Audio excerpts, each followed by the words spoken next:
So, today I'm doing I'm trying to reproduce neck rings, but because I haven't got much in the way of tools, in terms of like the best way to make a neck ring is to have a large piece of wood and you'd put it on a circular cutting machine and it would cut a big circle out and make your neck rings, and then you'd have a chamfery tool to get the edge. But I don't have the luxury of that, so I'm having to do it really primitively using Corex corrugated plastic. And I worked out a method of building some neck rings literally by making the contours themselves. So what I've done is I've decided to try and get readings off my set of neck rings off my Dalek by covering the surface in tape, really just to get this chamfered angle. And what I'll do is, what I have done is just taken it off and literally just laid it flat here. That basically tells me what that angle is, because I'm basically just going to make a strip of that and reproduce it in Corex, and which is basically what I've got here. I'm going to reproduce these strips in Corex, and then I'm going to make 3 discs that are this width, and basically just wrap the Corex around it with some reinforcing struts inside it, and maybe some filler or expanding foam or something, and that in theory should be enough to make the neck rings sturdy enough and workable. And I'll stick some fiberglass in them as well, and hopefully it'll all come together. So that's the kind of plan I have in my head, and it's the only way I can really make a set of neck rings without having to flap about with molds and circular saws and all the rest of it, which I haven't got access to anyway. So this is probably the most basic way I can possibly think of making a decent set of neck rings. And on the fudge, on the blag, in order to just give the kind of impression of neck rings anyway.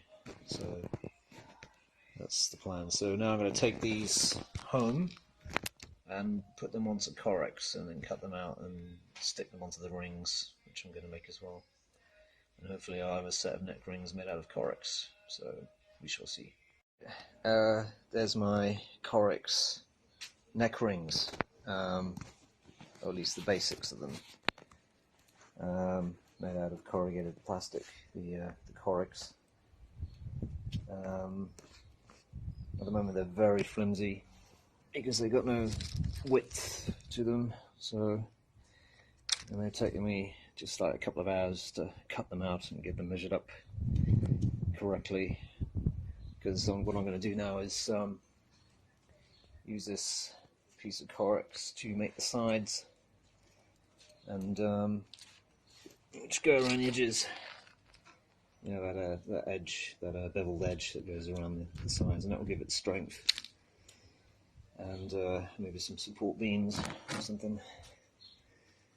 I've had to spray this grey so I can see the templates, because I took some templates off my neck rings, off my other Dalek, off the sides, of the beveled edges, and what I'll do is I'll draw them on there from my templates so I can see them, because I've only got a black pen, and drawn on a black piece of Corex is a little bit difficult to see.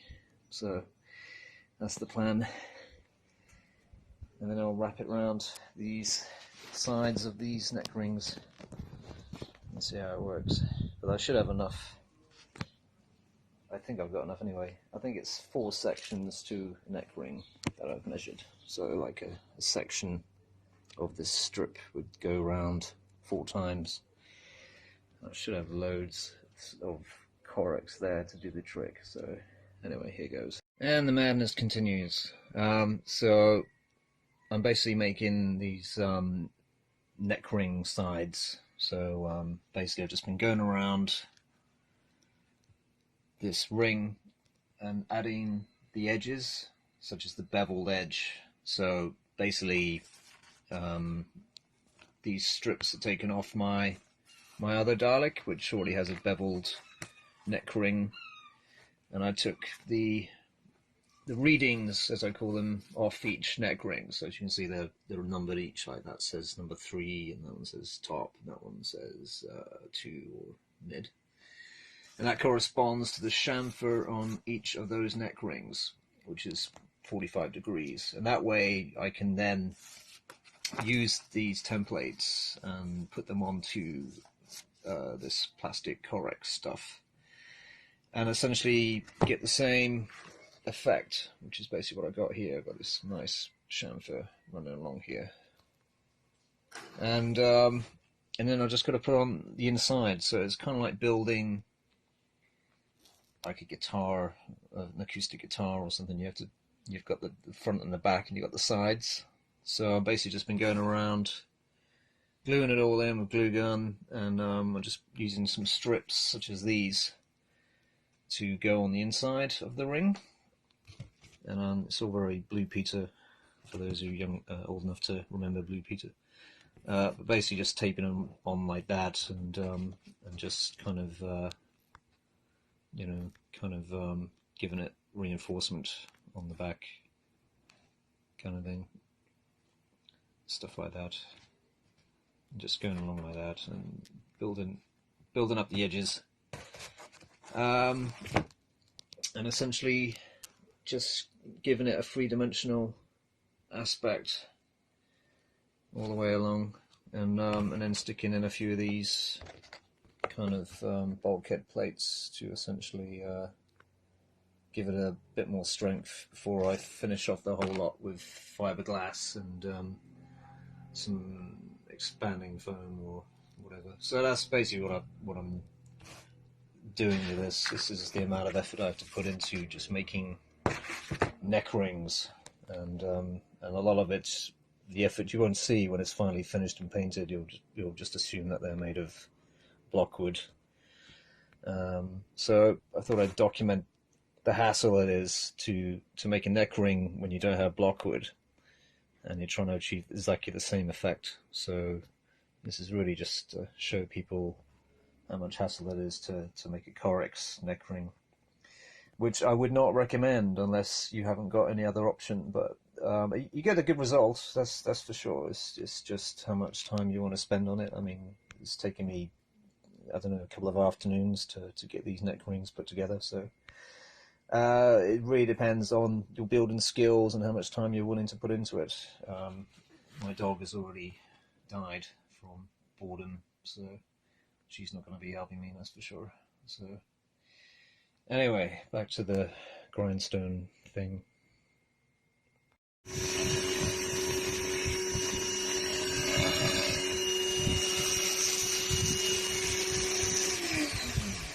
Okay, I suppose I better mention that this is such a hassle. But anyway, what I'm trying to do is bevel. Alright, so here's the neck ring, one of 3 that I put together. Basically, it's all made of Corex, and I've got the shape of the side using this strip method. So that's a curvy strip that's actually taken off the wooden neck ring of one of my Daleks.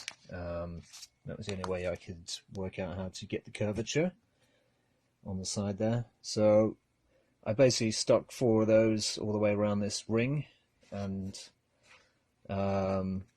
just taped it all together. As you can see, it's absolutely chaotic because it's covered in tape at the moment, just to hold it all together. And then I've glued it on the inside with glue gun, as you can see.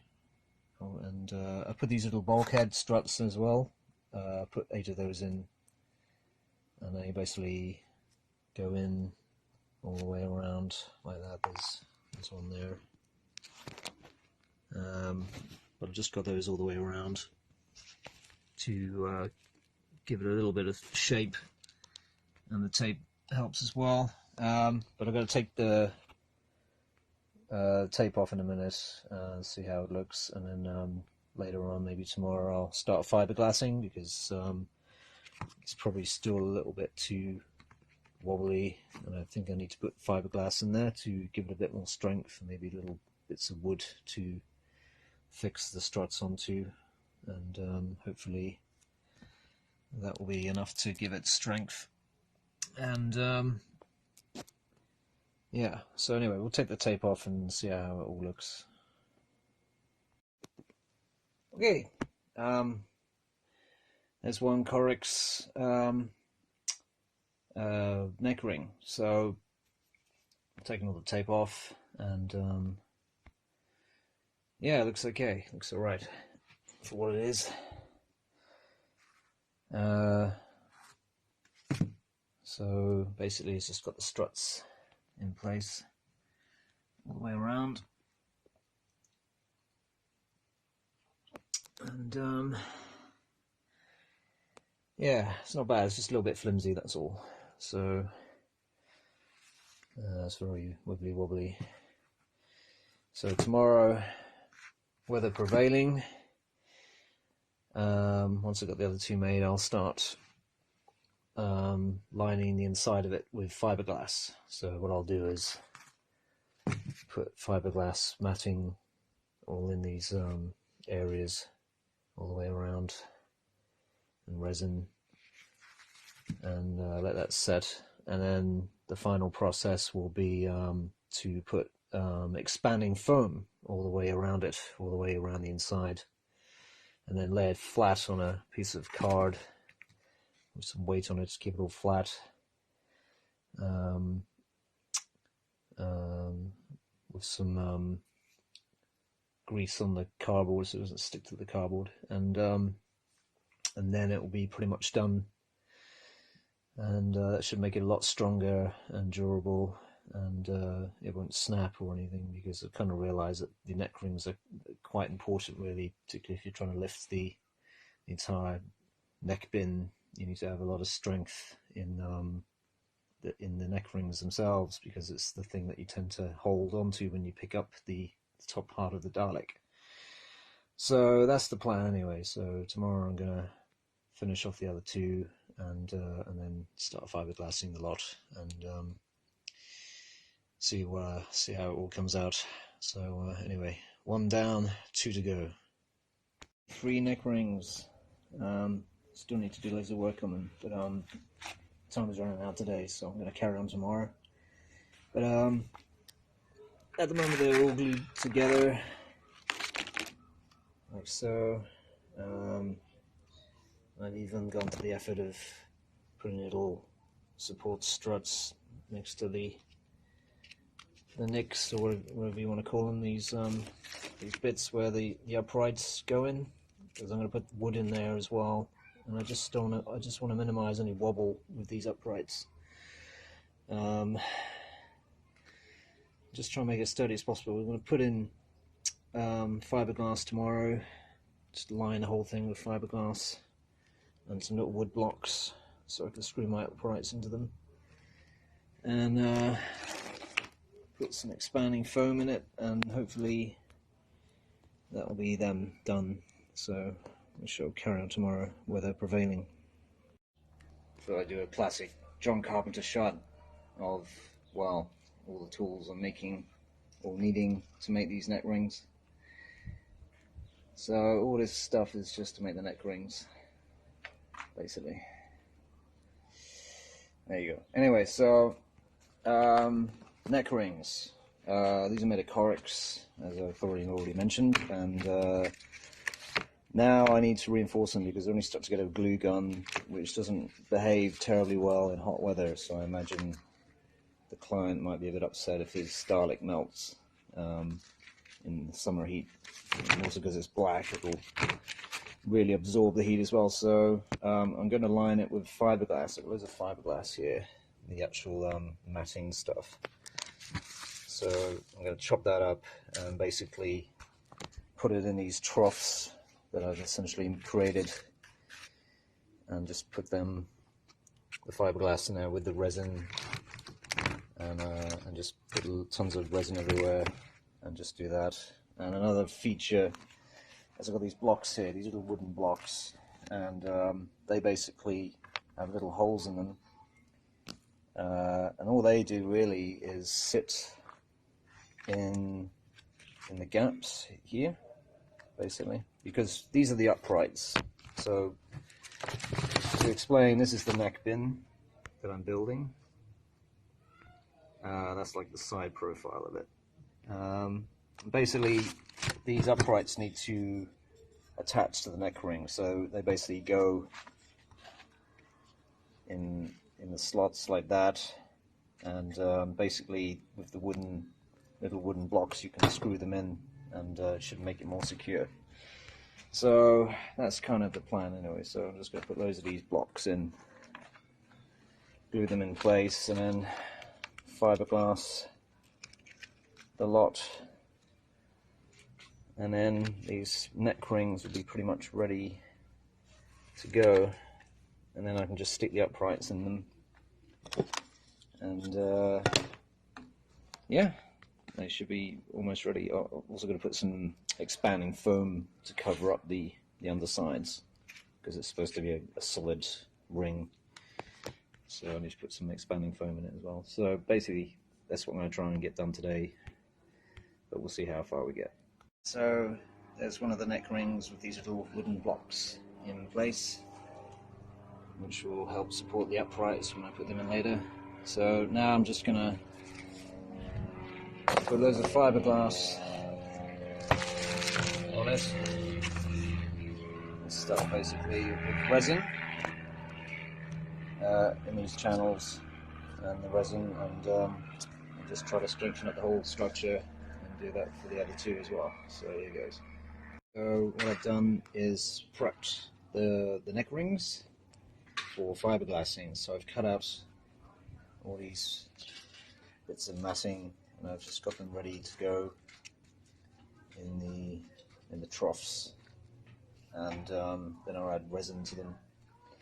I've also, another precautionary measure is I've put some butter underneath, just to add as a barrier cream between that and the resin, in case things start sticking together, or I don't want them to stick together.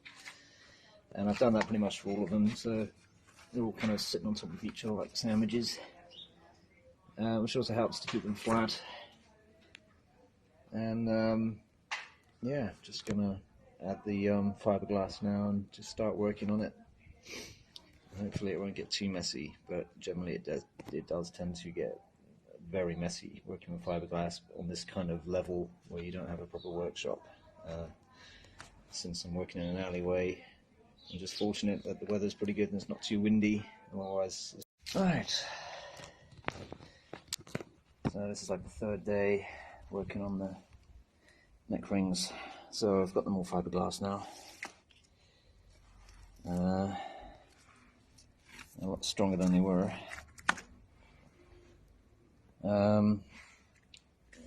Today is ideal conditions for fiberglassing because it's nice hot weather, and that helps to cure the resin much faster. So literally cures in a few minutes, you know, as opposed to like an hour if it's like winter and it's cold or whatever. So now I've just got to clean up all these rough edges and with the Dremel, and then I'll start putting in expanding foam to finish it off. Okay, so today I was planning to put expanding filler in these troughs around the neck ring, but the minute I started to try and use it, I noticed that the whole thing is broken. The mechanism is snapped off inside. The valve has come off, and so I'm not quite sure what to do about that. It's a real pain because it completely screws up my day. I'm either trying to get this to work by maybe ramming a nail inside it. I don't know if that's a good idea or not, but I want to try and get on with my day. It could be the most ridiculous thing I might have to do. I don't know if I can just glue this back on again and just hope for the best, but the fact is that it snaps right off, and yeah, that's a real bummer. So maybe I'll just try and pierce this with a nail and just use up the bottle. There's the whole bottle there, which is ultimately going to be wasted. And anyway, I'm just wondering what would happen if I pierced it with a nail. Would that be like a really bad idea? So I've got some precautionary measures, such as the nail, maybe a bucket to put the expanding foam in, and a plastic bag to put the waste in, because it's going to make a hell of a mess. But it's the only way I'm going to get this job done today, if I want to get it done today. So this could be a total catastrophe, but we'll see what happens. So, in order to get the foam out of the bottle, I think the best thing to do is to basically use this contraption, which is basically a nail through a block of wood. And maybe put that inside the bucket, like so. And then just basically put the can over it, and then just ram the nail into it. And then after that, I don't know, because it's after that it could explode in my face. Hopefully it won't explode in my face. It does say do not spray on naked flames. Don't know if it actually says anything about piercing the can. Probably somewhere on there is some danger notes. But anyway, that's the plan. Otherwise, I'm going to have to waste a whole day going to B&Q to buy expanding foam, basically spending unnecessary money on a project that basically, if I'm not careful, this project will start to put me out of pocket, because I'll be spending more on materials than necessary. So yeah, it's just a real bummer today. Yeah. Okay, well, that plan didn't quite work out. So the minute I pierced the can in the bag, it literally just shot out, and it went everywhere. Just kind of exploded in the bag and just flew everywhere. And even trying to just scoop it up and put it in the,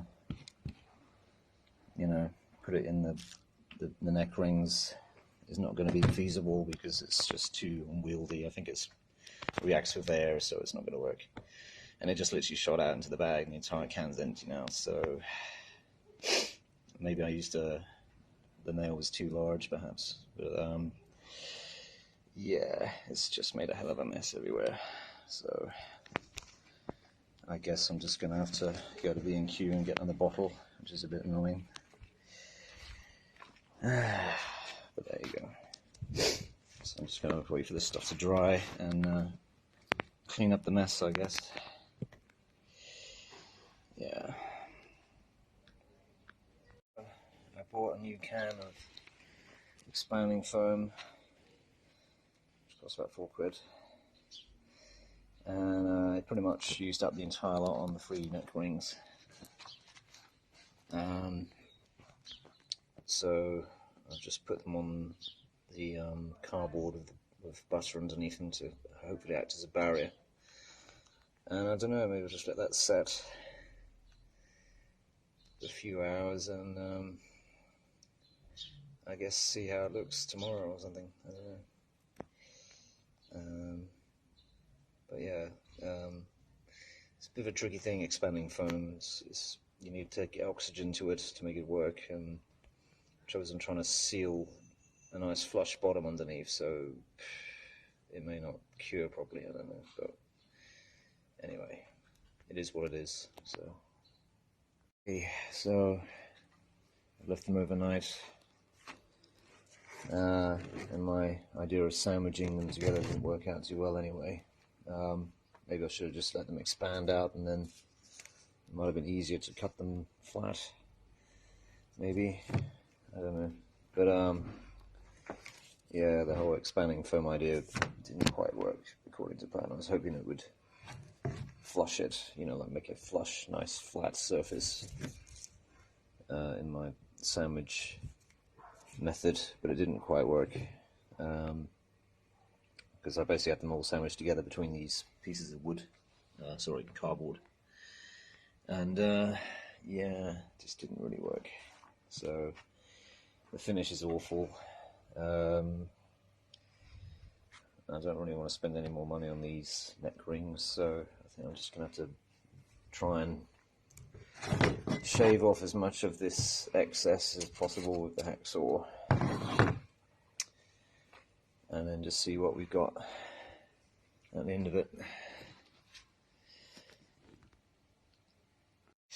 So, neck rings are nearly finished.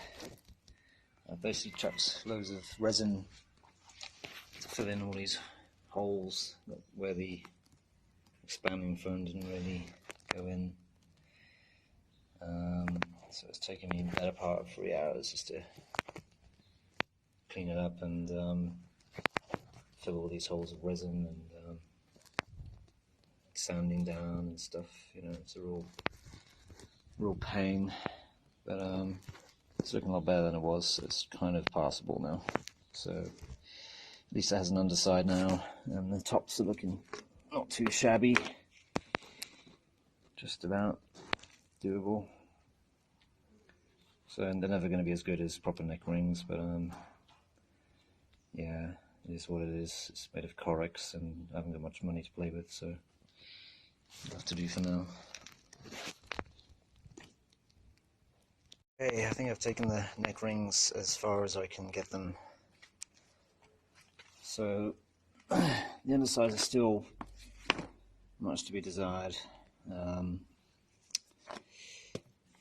I think what I'll do is I'll paint them black, so they're not so obviously rubbish looking, because they are just got a horrible finish. But I think, you know, you won't notice that in the greater scheme of things once the whole Dalek is assembled. So I think I'm going to roughly put these together as the neck bin and just see how it looks and take it from there. Kind of excited to say that here's the neck bin assembly thing. So I've got a pretty basic design with just the 8 blocky struts like on the NSDs. But anyway, it's a pretty sturdy structure and probably slightly lighter than a real one. I don't know, it's marginally lighter. Anyway, yeah, it's doing the trick. It's just held in by the struts, and it's a pretty sturdy unit. What I'm going to do is line the inside of it with black felt, but I need to think about I'm going to make the dome rotate, so I may have to chop down these uprights. I'm not quite sure yet, but basically I just need to make sure that the dome's going to rotate on it with little restriction. It's a bit hard to say at this moment how that's going to work, but we'll see how that kind of pans out. But anyway, there's the whole thing. So pretty happy with that. It's not bad for what it is, and from a distance I guess it looks okay, despite the crudity as you get closer up to it. But like I say, I'm only getting paid so much to do this, so I suppose this would be a suitable stage Dalek, I guess. But anyway, for what it is, I'm quite happy. So anyway, I just gotta tomorrow work on the dome rotation mechanism and getting all that to start to come together, and get the stone rotating.